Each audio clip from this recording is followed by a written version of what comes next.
এমন বর্ষা বাদলের দিনে বাড়ির গেস্টদের জন্য গরম গরম ইলিশ পোলাও বানিয়েছিলাম। দেখতে যেমন সুন্দর হয়েছে, খেতেও দারুণ স্বাদ হয়েছিল। বাড়িতে ইলিশ মাছ আনলে আমাকে প্রায়ই এই ইলিশ পোলাও বানিয়ে খাওয়ানোর আবদার শুনতে হয়। আমি অনেক অল্প উপকরণে সহজভাবে ইলিশ পোলাও বানিয়ে থাকি। আজ রান্না করতে করতে তোমাদের সাথে আমার রেসিপিটাও শেয়ার করব।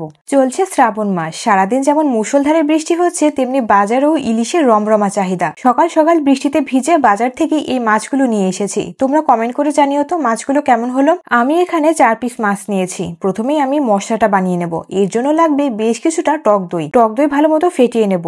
এখন এর মধ্যে দিয়ে দেবো পেঁয়াজ রসুনের পেস্ট। এরপরেই দেবো 1 চা চামচ জিরার গুঁড়া, শুকনো লঙ্কার গুঁড়া, লবণ, হলুদ। সব উপকরণ ভালো মতো মিক্স করে নিব।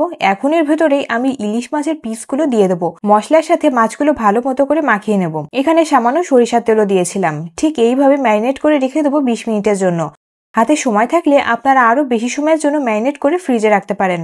শাকের রাজা যেমন পুঁই, তেমনি ইলিশকেও মাছের রাজা বলা হয়। এই মাছটিকে আপনি যেভাবে রান্না করুন না কেন, এর স্বাদে গন্ধে মুগ্ধ হয়ে যাবেন। এখন চলে যাচ্ছি এর পরের স্টেপে। একটা কড়াইতে কিছুটা সরিষার তেল নেব। তেলটা হালকা গরম হয়ে গেলেই ম্যারিনেট করা মাছগুলো কড়াইতে দিয়ে দেবো। সাথে মশলাটাও দিয়ে দিচ্ছি। মশলা ধোয়া কিছুটা জলও দিয়ে দিলাম। এখন কিছুটা সময় জাল দেবো। দেখতেই পাচ্ছেন মাছের গ্রেভির থিকনেসটা ঠিক কেমন হবে। এই পর্যায়ে আমি মাছের পিসগুলো উঠিয়ে একটা প্লেটে নিচ্ছি। কড়াইতে যে গ্রেভিটা রয়েছে তার মধ্যে দিয়ে দেবো পরিমাণ মতো জল। এই জল গরম হয়ে গেলে আমি পোলাওয়ের চাল এতে দিয়ে দেবো। আচ্ছা, এই পোলাও চালটা আমি এলাচ, দারচিনি, লবঙ্গ দিয়ে খুব সামান্য ভেজে নিয়েছিলাম। আমি যতটুকু চাল নিয়েছি তার ডাবল জল দিয়েছি। এই চাল আর জলে ব্যালেন্সটা ঠিক মতো রাখতে পারলেই আপনার পোলাও একদমই ঝরঝরে হয়ে যাবে। এখন আমি কয়েকটা কাঁচামরিচ আর লবণ দিয়ে দিচ্ছি। ইলিশ পোলাওতে কাঁচামরিচের ফ্লেভারটা দারুণ লাগে খেতে। এই তো তৈরি হয়ে গেল আমাদের পোলাও। দেখতেই পাচ্ছেন কতটা সুন্দর হয়েছে।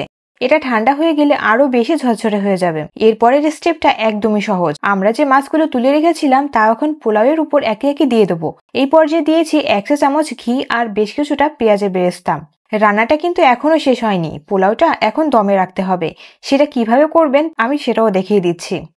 কড়াইয়ের নিচে একটা ফ্রাই প্যান অথবা তাওয়া দিয়ে তার উপরে কড়াইটা বসিয়ে ঢাকনা দিয়ে ঢেকে রেখে দেবো। আমি এখানে প্রায় 15 থেকে 20 মিনিট দমে রেখেছিলাম। এর মাঝখানে ঢাকনা সরিয়ে মাছগুলোকে একটু উল্টিয়ে আবারও দমে রেখে দেবো। এই তো তৈরি হয়ে গেল আমাদের আজকের মজাদার ইলিশ পোলাও। ট্রাস্ট মি, এই পোলাওটা খেতে অসম্ভব মজা হয়েছিল। আমি সবাইকে হাইলি রেকমেন্ড করব ইলিশের এই মৌসুমে একবার অন্তত ইলিশ পোলাওটা বানিয়ে খাওয়ার জন্য। আপনারা একবার এই পদ্ধতিতে বানিয়ে দেখুন আর খেতে কেমন লাগে আমাকে অবশ্যই কমেন্ট করে জানাবেন। আজকের ভিডিওটি এখানেই শেষ করছি। ইলিশ মাছের আরো অনেক নিত্য নতুন রেসিপি জানতে আমার পেজটিকে ফলো করুন। সবাই ভালো থাকুন, সুস্থ থাকুন। বিদায়।